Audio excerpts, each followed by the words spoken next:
Hello, everyone, and welcome to the QT2 Systems Roundtable. In this series, we are hitting a lot of the topics that endurance athletes question all the time, and we're going to try to give you some answers from multiple perspectives. Our episode today is about jumping from long course or jumping to long course triathlon. Our featured guests today are QT2 Systems coach Jackie Miller, QT2 Systems athlete, Julie Knight, and Core Diet RD, Tammy Brooks-Marino. Welcome, ladies. Thanks for joining today. Thanks for having me. Thanks for having us. All right, Julie, I am going to start with you.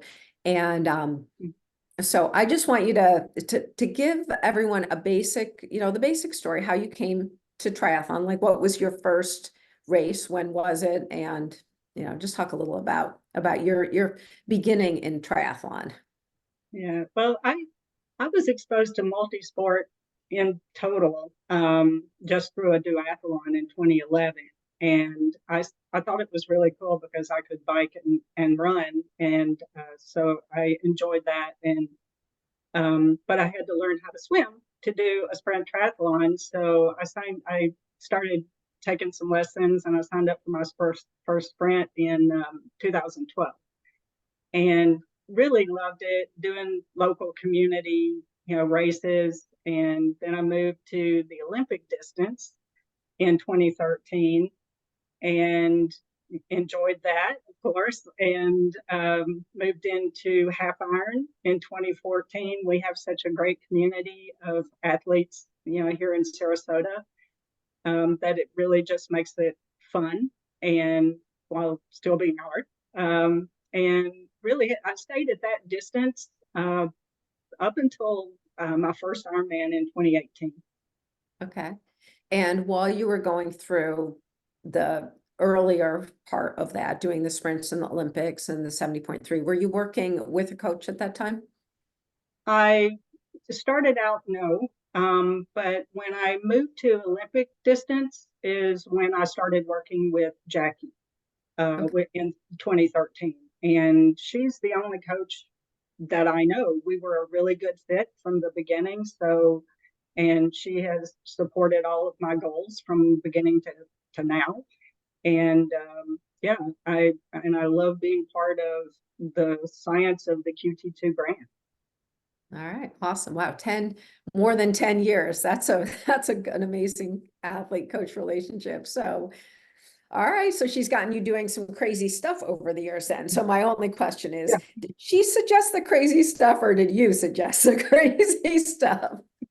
I tend to find crazy stuff, and Jackie's just like, you go, girl, you can do it. So she has coached me through all the crazy stuff that I've done. Okay. So when you were up, you did your first sprint and you said, okay, I can do an Olympic. Was it already in your mind then that you would do an Ironman, or is that something that developed over time? Oh God, no. I was so intimidated by the thought of doing an Ironman because I had not really done any endurance sports. I am not one of those people who grew up being an athlete. I was when I was 35. I think I had my midlife crisis when I couldn't make it up 6 flights of stairs in my office building because I was smoking 2 packs a day and drinking like a fish. And so it's been an evolution over the years to move more into an athletic, frame of mind. And honestly, that didn't happen until I moved here in 2005. Okay. All right. So when you decided, you went through the process and you said, okay, I'm going to do an Ironman now. What were you thinking in your mind in terms of, like, did you understand what you were going to be taking on with that decision?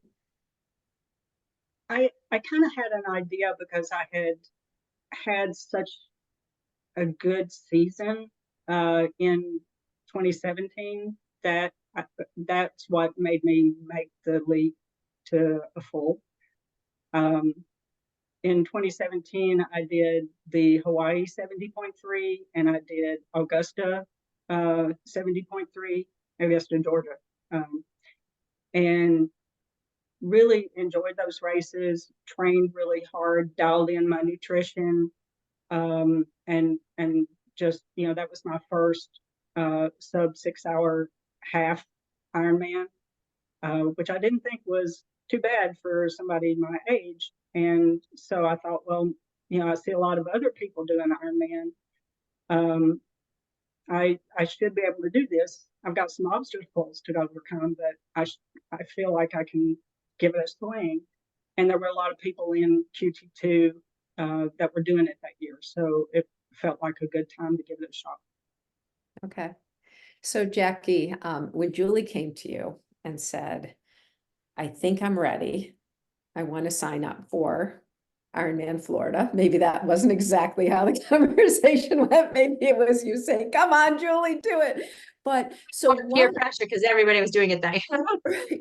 But taking on, I mean, you've done so many of them. You've trained a lot of people through them. It is not a small decision to do an Ironman. No. And you don't do it just because everybody else is. That's maybe the worst reason to do it. It's fun to have your friends out there, but it is a huge decision from a time commitment, from the sacrifice you have to make, from, I mean, all that you're going to put your body through. So when you have that discussion with an athlete who's saying, I'm thinking about doing an Ironman, what do you have them think about to help make there are that a lot of factors to take in consideration, and like you said, just because all your friends are doing one doesn't necessarily mean it's the right time for you, because there are a lot of factors in your life that you have to consider before committing, because you have to see, where your family's at, as far as like, okay, it basically, you call it an iron year. It's going to basically be a full year commitment from the time you sign up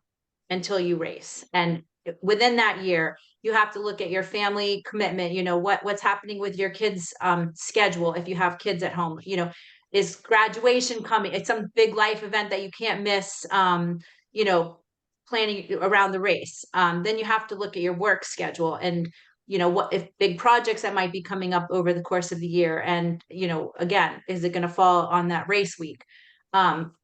Financial commitment, because it is expensive to do an Ironman. Not the registration fee itself is expensive, but then the factors involving the full year with coaching, if you hire if you hire a coach, if you hire a dietitian, if you all that's just the extracurricular outside of the race entry fee. But then there is the stuff that you're just going to have to spend money on: bike repairs and bike tune-ups and gear and the fueling products that they're not cheap. Like a gel at minimum is what, $1.50, $2 at minimum for the more expensive gels that you're going to maybe have 7 or 8 on one bike ride. And then the powder that goes into your drink powder, that's also, you go through that so fast during Ironman training because it's a lot of hours of training. So financial, work commitment, family commitment, and then, if you have the time to put in 15 to 20 hours a week of training. Yeah. Outside of work and family. So are there a time, like, let's say you've got someone that comes to you and says, okay, I can do all of these things. I have the time to put into this. I have the financial means. I have the schedule. It's all good. My family's totally behind me. And then you say, okay, well, what's your multi-sport background? They're like, oh, I've never done a race before.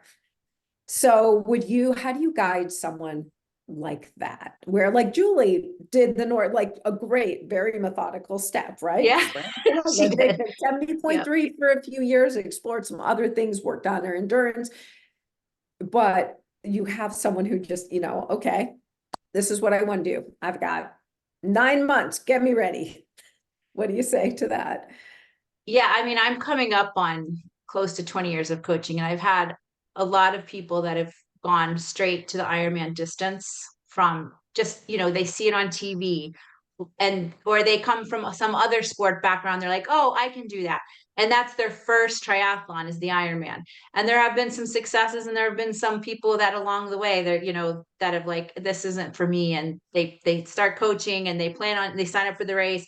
And then they're like, no, not, they just, don't follow through and quit the process and don't make it. So I really think it's upon the person, and maybe their reason why they are signing up for an Ironman, because it's not a normal thing to do. And it's not a normal, like, hey, let's go to the gym class an hour a day and get fit. And it's not a normal thing that most people want to put their bodies through. So I think people need a good reason as to why they want to do it. And if they have a good enough reason, whether it's their first triathlon ever being an Ironman, or they've done Julie's plan and they've like methodically, which is the route for most people, start with a sprint and move up in distance. As long as you have a good reason why and a mindset of really wanting to do it and really making the commitment, I don't think you have to have a background of coming from sprint, Olympics, 70.3, then Ironman, if you have everything up in your mind, in the right place. Mm-hmm. So, all right. So Tammy, I want to turn to you for a little bit. So you've got someone now who's, I mean, let's say they're doing sprints, they're training 5 hours a week. That's a pretty, like manageable, not only time of training, but also like to just be able to support that from nutritional intake.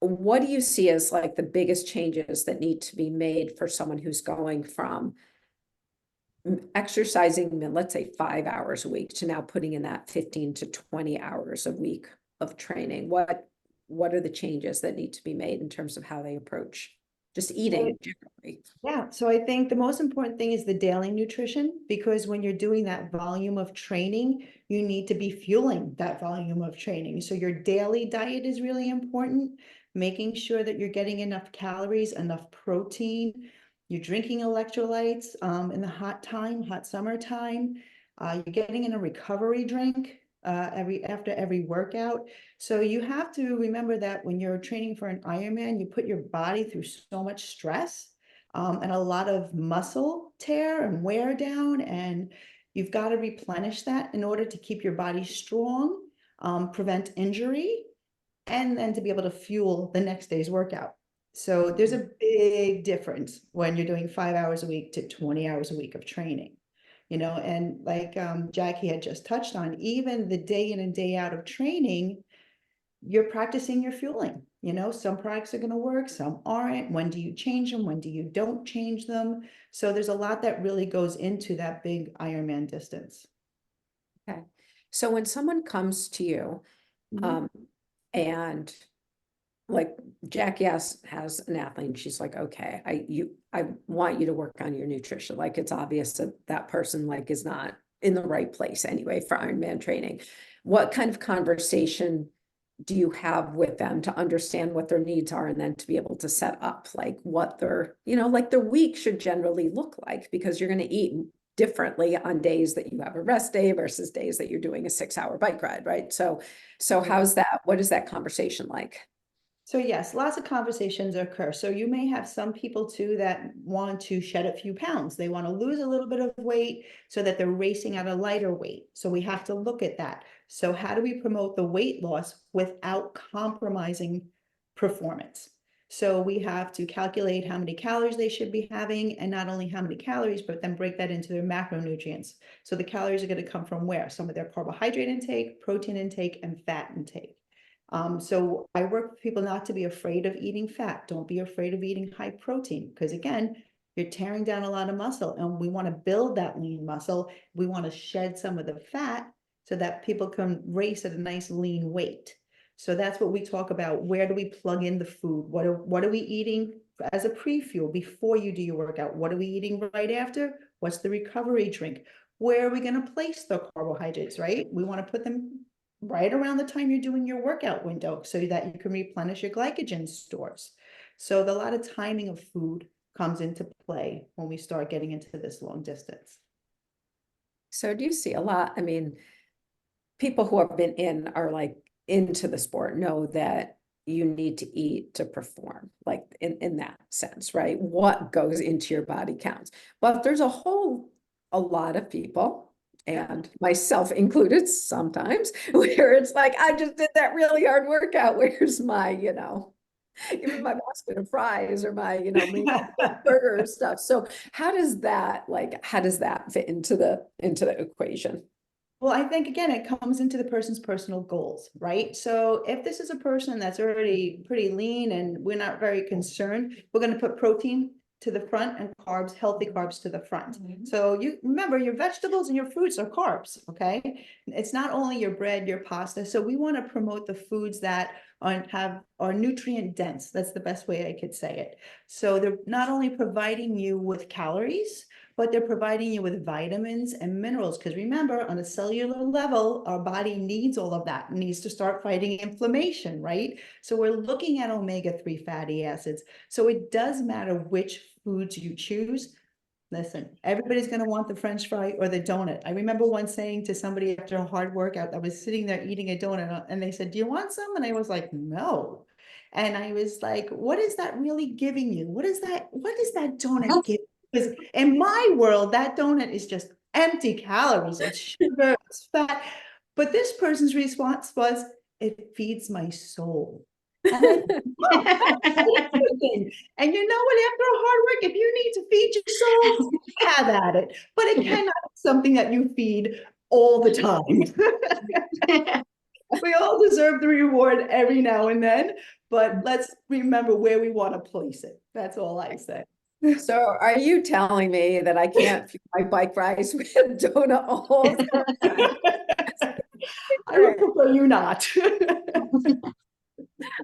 Okay. All right. So, okay, Julie, I'm going to come back to you. So 2018, Ironman Florida, that's November. When did you make that decision? When did you fill it out, put in your $800 or whatever it costs at that point and say, all right, I'm doing it, I'm signed up? I think it was very early that year. I think it was around January, you know, because everybody starts building their yearly calendar in January, February. You pretty much have the whole year mapped out. I mean, even this year, I have my whole year already mapped out, because you have to sign up for races early, right, to even get in. So yeah, and I signed up very early. Okay. And once you signed up, did you go, like, how was that? When you got that confirmation, were you? The second that little active.com comes into your inbox, you're like, oh, it's on now. What am I going to do? I know. Yeah. So yeah, the first thing I did was kind of think about what is going to keep me from completing this. And I knew there were a couple of things that I had to work on that year. And, you know, of course, for me, it was the swim. You know, have always been, you know, a bottom half, and on occasions, the last person out of the water. You know, swimming has not been my forte. I just, you know, I had the goal of don't die, you know, and then get out of the water and then do, you know, what I know that I'm better at. So it was, you know, working, knowing that I had a lot to work on for the swim. And so to battle that, I did a couple of things. I found a couple of friends, and we signed up for a swim event. So we signed up for the swim around Lido, which is a 7-mile. You can do it as a solo or you can do it as a relay. And the three of us had an absolute blast training for that. Lots of fun trying to get in and out of a kayak in mid-water without all three of us ending in the water. But yeah, and we ended up doing that. And no, we weren't the first ones and we weren't the last, but we had a great time doing it. And it really helped to build my swim confidence. Not so much for speed, but just for the fact that of being comfortable in the water, which in and of itself makes you faster, right? You're not all tense. Right. So yeah, that was the main obstacle. And you know, and I know the other thing that you hear about Ironman is how many relationships end right before and after an Ironman. And so that was true for me as well, because I was in a marriage where I was with someone who did not support my goals and was very vocal about that pretty much all the time. And so, you know, that's the benefit of doing these long endurance events, is that you have an opportunity when you're on a bike for 6 or 7 hours, or you're on a run for 2, 3, 4 hours, you think about, who am I? What do I really want? What is it that I'm looking for? And you make peace with all of that if you choose to. And so for me, it was a great time for me to examine a lot of things in my life. And I made some changes as a result of that. And it was a benefit, not just to me, but to the other person as well, because now they're off being happier, and I certainly am. So, you know, taking advantage of that growth opportunity, not just in a physical way, but in all the other areas of your life, it kind of opens a gateway of examination and allowing you to get the confidence through that physical piece to actually make those changes. Yeah. I mean, Ironman, I say it's life-changing in many ways, you know, I mean, because it's almost, when you look at it from the outside and you're like, I'm going to do what? I mean, like, it is really crazy when you think about it. But then you do it, and you've just shown yourself what you can accomplish. And then it makes you see everything else, you know, how many like things that you can do if you say that you want to focus on them and really look into it, and not just go through the motions. Right. So that's awesome.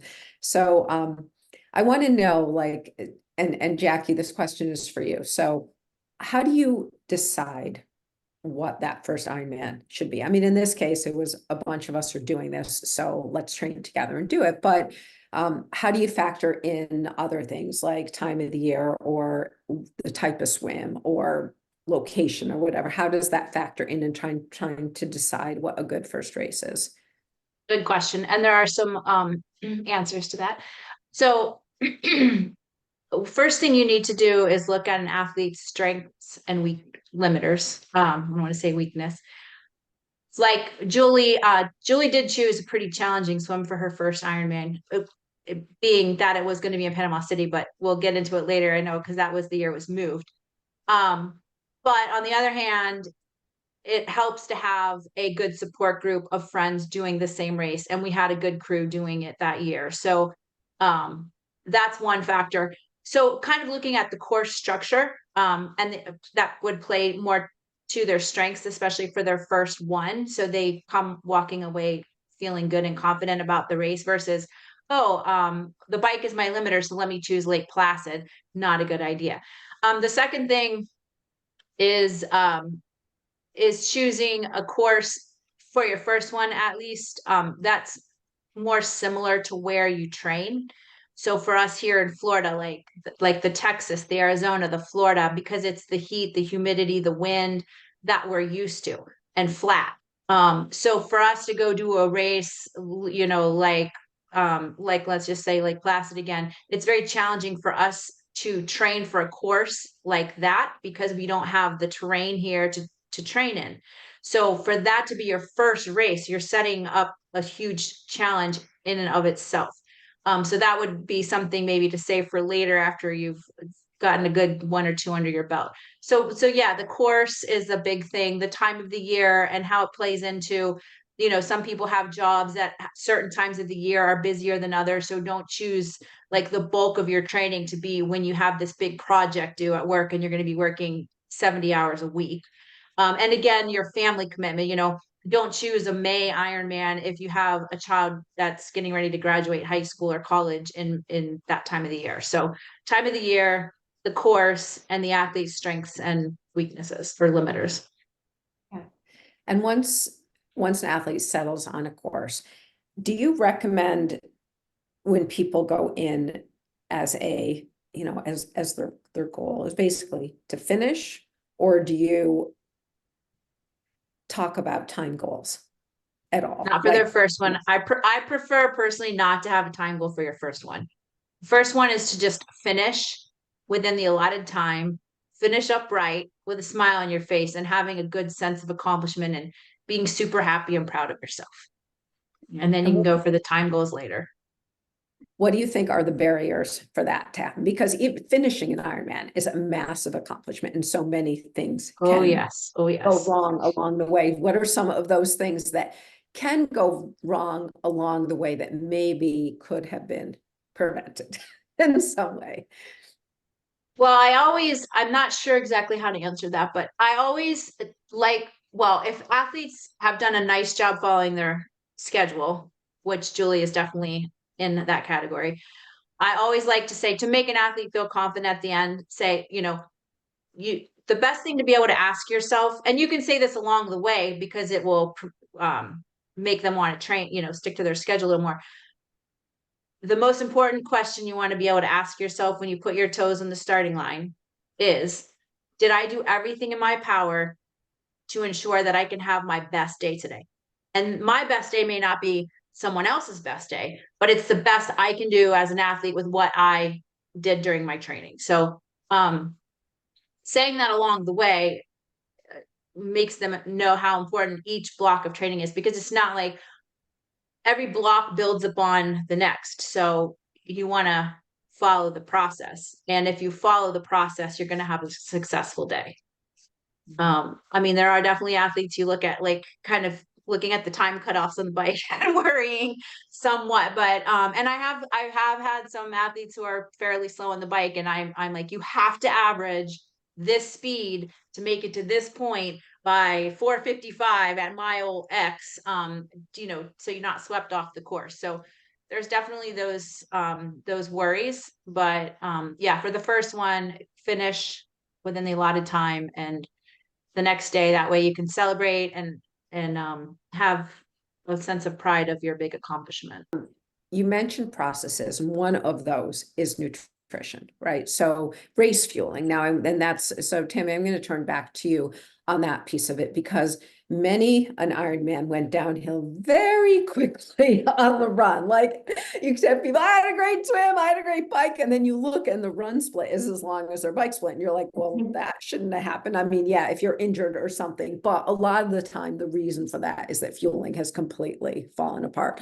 So how do you need to fuel for an Ironman? Like, how much do you need to eat? How much do you need to drink? And I realize that this is an all over question, but just, from a guidance standpoint.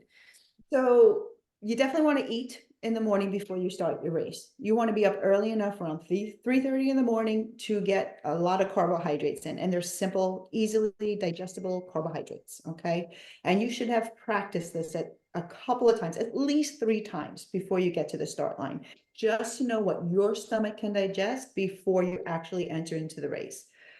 You're going to fuel 15 minutes before you get into that swim. You're going to take a gel. You're going to take 3 blocks. Something simple, again, simple sugars, quickly absorbed, no issues with the gut, not taking time to digest, easily absorbable.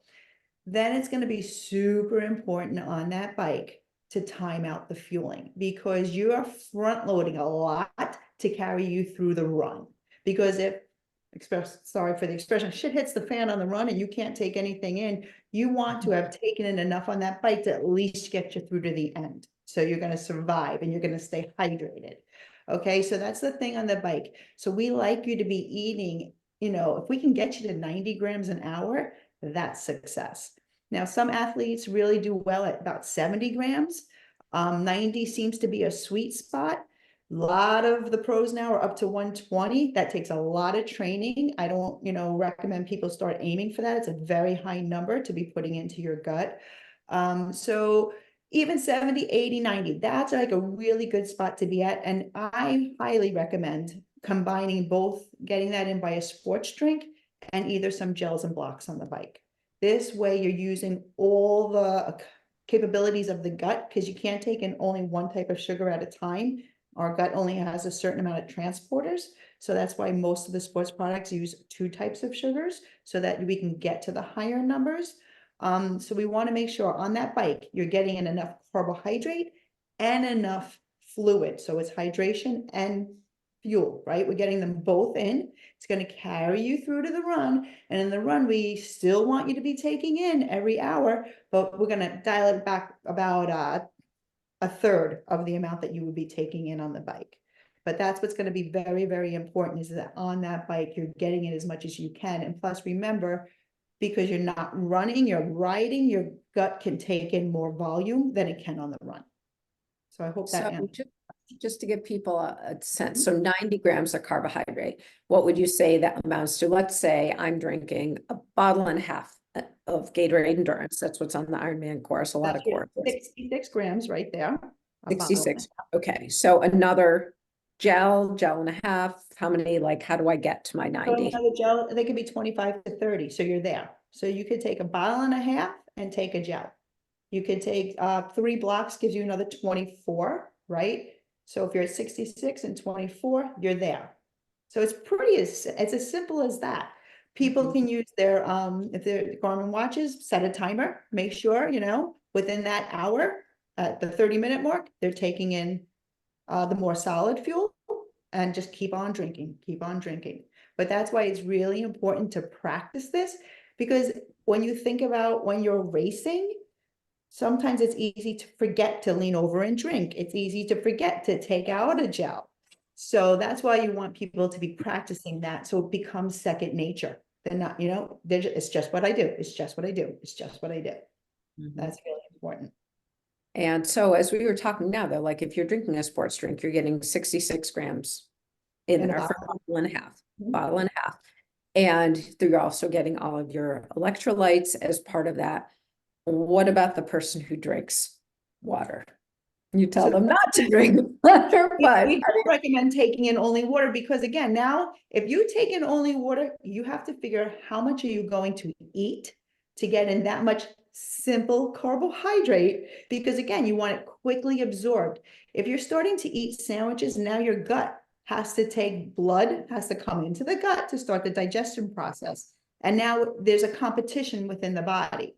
You know, the blood wants to go to your extremities because it wants you to be working, but you're telling it now it has to be pulled into the gut. So it's going to be, the dynamics are going to be crazy for the inside of your body.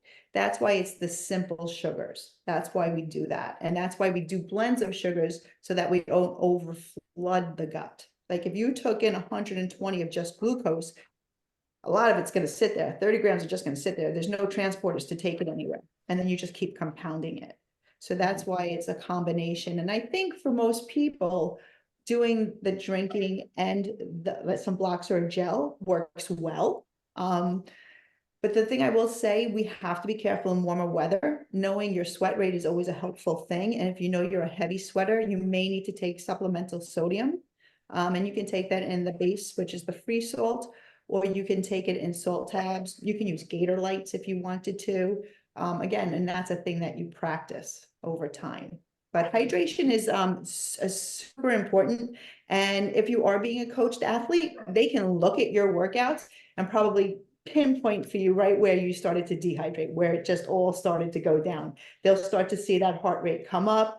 And then as the athlete, you need to be mindful that, oh, I know when I'm 30-40 minutes in, I need to be taking something in. Or last time I drank 18 ounces, I need to be at 24. So, yeah. so how do you factor in, like, if it's you're training and it's 50 degrees out and then you're racing and it's 85 degrees out, how do you factor in how much more you need to drink?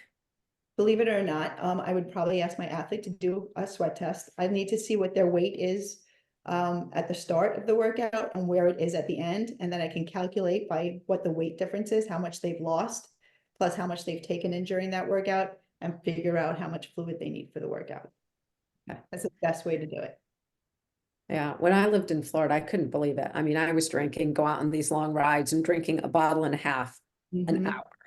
And I'm 112 pounds. I'm not a big person. I would finish these rides and I'm like, and I would be 3 pounds down. I was like, how is that possible? Oh, it's I'm just exactly the same way. not getting enough, couldn't get enough, no matter what I did. So yeah, it was definitely a change.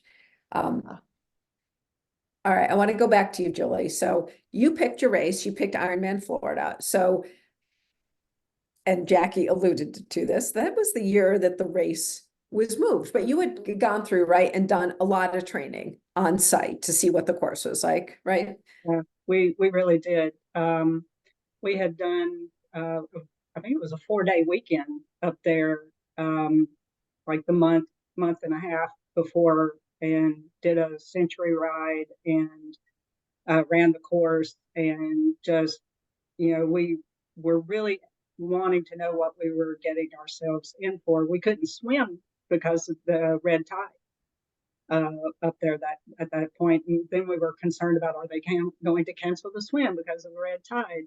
Well, lucky or unlucky for me, depending on how you look at it, Panama City got hit by the hurricane 3 weeks before Ironman. And they moved the race to Haines City. I was in Panama City not that long ago, and they are definitely fully recovered. But yeah. Wait, can I interrupt, Julie? Do you remember too? Because we had about 3 or 4 weeks there where they were going to just cancel the race. So the motivation to train for that last block was zilcho, because we thought there wasn't going to be a race, and then all of a sudden they're like, "What? We're having it in Haines City." So then we had to get back on track. So that's true. And a lot of people transferred to a different race when they found out that the race had been moved to Haines City, which is where they do the Florida 70.3. And so they secured that venue and moved the race there. And so the swim was 2 loops in a mud puddle. So I survived the swim, and I, again, not one of those fast swimmers. I think I was an hour and 53 minutes, something like that, to get out of the swim. Got out on the bike. It was not the flat Panama City course. It was the hills of Haines City. I'll never forget just turning a corner about 100 miles. I had just passed the sign for the 100 miles on the bike, and this storm was coming in, and you got hit by this tremendous headwind for the last 12 miles, which was the slowest part of my bike. And I was laughing when Jackie was talking about time goals, because I told her, and this is why I did not transfer to another race. I said, I'm doing this once. I don't know that I'm ever going to do it again. And so if they have it anywhere, I'm going, right? So I went to Haines City. And not having a time goal, Jackie said, enjoy yourself. You know, if you're only going to do this once, just enjoy the day, but make sure you finish, right? And so I went into T2 to change, and I was like, I'm not in any hurry. I've got time. I'm doing okay. And after the race, I realized I was in transition for 20 minutes. So then I started the run, and I was about 6 miles into the run when that storm started. It was a monsoon.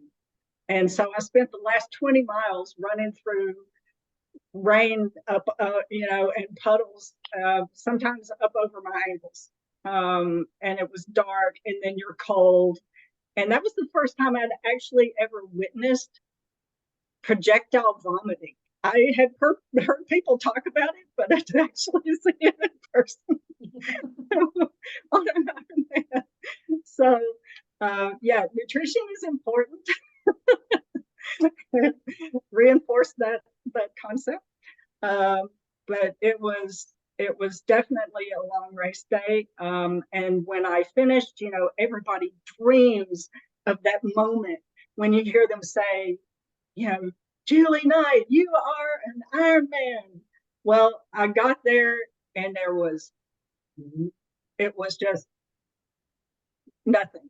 I mean, there was pretty much silence because there was nobody around me. And I guess the way the rain was hitting or something, nobody kind of saw me coming until I got right to the line. And then all he could get out was, and there's Julie Knight. So, but the highlight of that, though, was that there was nobody there, no spectators, people are just kind of dribbling in. This is like 15 and a half hours in to the race. And the one person I did see that absolutely made it great was one of the relay ladies that I was talking about with the swim around Lido. Was the one, she had volunteered, and she actually gave me my finisher medal, Julie Daniels. So yeah, it was not the race day I had anticipated, but it's, you know, I can say I did an Ironman. That's Yeah. pretty much all I can say about that. Well, I think you can say a lot more about that. I mean, Yeah. I'm like listening to all this saying, all right, you signed up for a race that is in Panama City, which, yeah, the swim is, I mean, it's prettier than Haines City swim, but it's certainly more challenging. I mean, like, no question. The bike courses don't resemble each other in any way. I mean, most people Not think whatsoever. Florida, they think flat. There are a lot of hills on the Haines City course.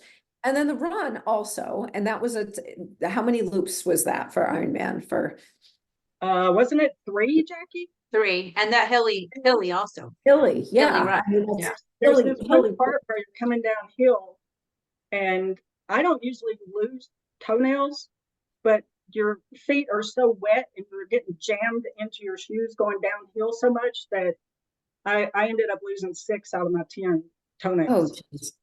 Wow. So yeah.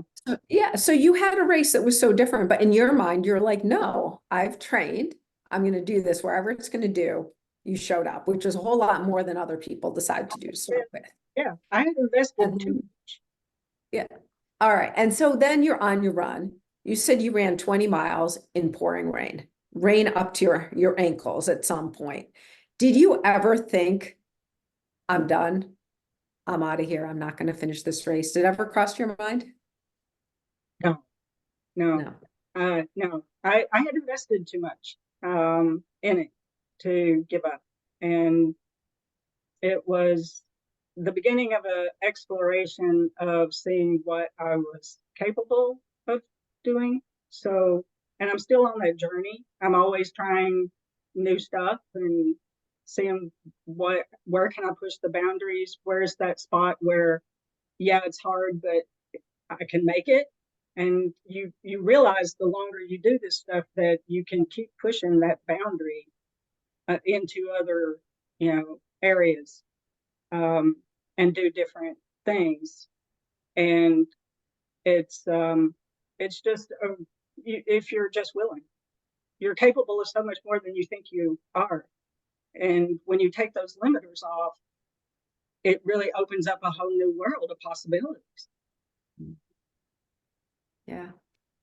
I love that. So what possibilities did it open up for you after having done that? And you Well, are an Ironman. So where did it go from there?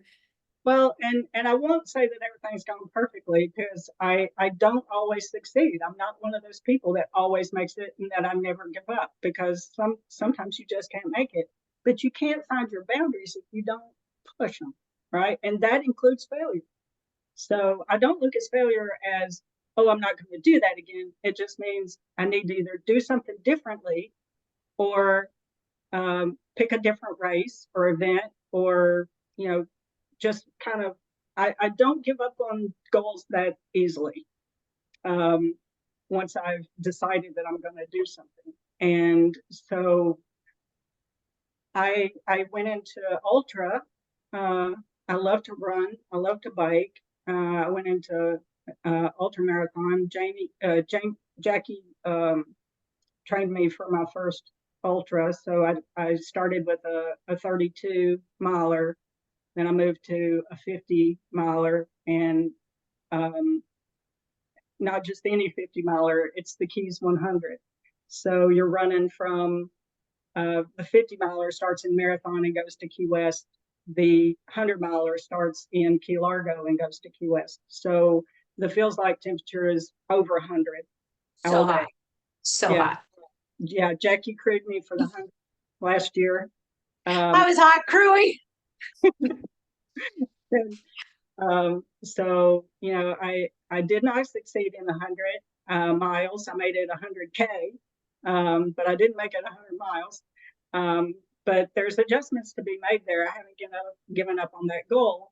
But right now I'm really focused on 70.3s and my goals in the area of 70.3s. Okay. And you are going to 70.3 World Championships this year, right? I am.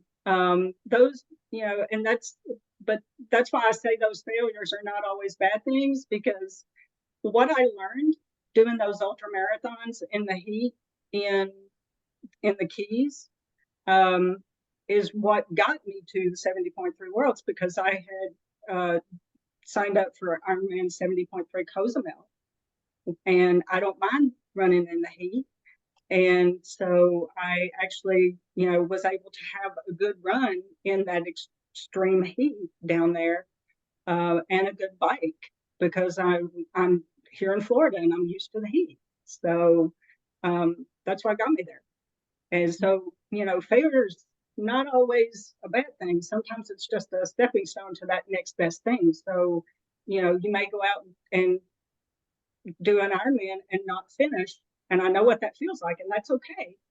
I know what it feels like to try to do 100 miles after running hours and hours and hours and hours of training every week and not finish.